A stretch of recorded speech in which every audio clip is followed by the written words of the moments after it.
Welcome back to the Rugby Oaks. My name is Matt, and I'm going to be talking you through Rassie's latest squad announcement for the upcoming tours for the Autumn Nation Series this November. As always, if you like the content, please help us grow by subscribing and liking. Let's jump right into it.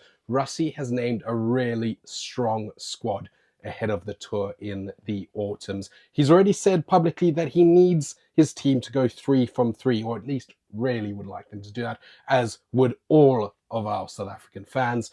But let's dive right into it, and let me know in the comments if there's any surprises or people that have been left out that you think should be involved. Going straight into the props, the front row.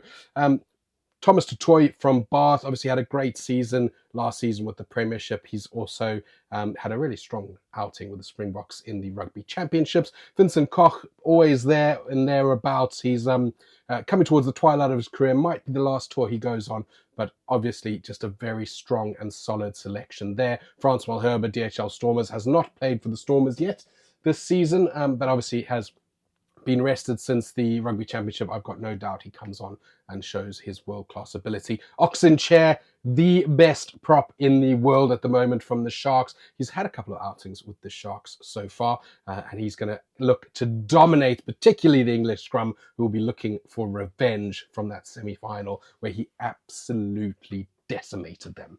Gerard Stennekamp, obviously great showing in the Rugby Championship, rounds out a pretty kind of set core group of props. Onto hookers.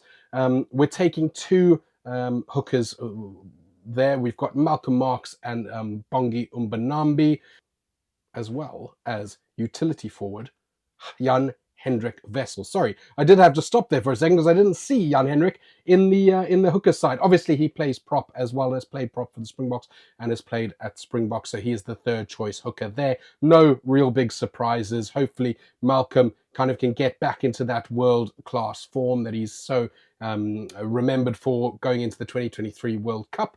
Obviously, Bongi, we know what he's going to bring, especially that spicy little number in the English test.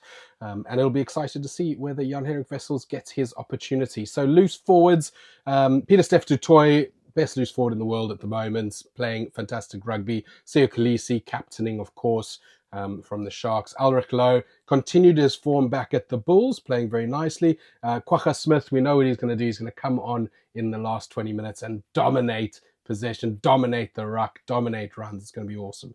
Marco van Staden, Eskom, it's nice to see him kind of maintaining his position. Didn't have the best showing against Argentina, but it was a tough match all round for the boys.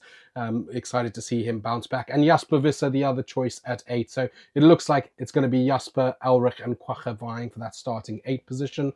Scrum halves, not much change here. We know Faf's injured. So we've got Jaden Hendrickson, Kobus Reinach and Grant Williams, probably in that order on the depth chart. Grant Williams, I would think, will probably come off the bench for all 3 games, and then Kobus or Jaden starting.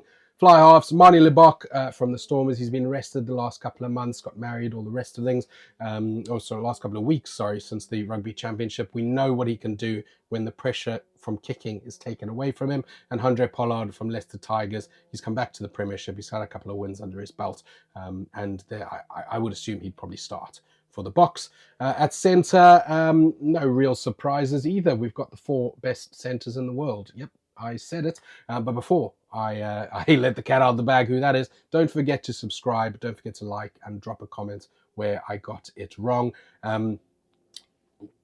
Back to the centres, Lukhanyo from the Sharks. I'd like to see him starting a little bit, but taking nothing away from Jesse Creel, who's been phenomenal at 13. But of course, they've experimented with at 12 a couple of times.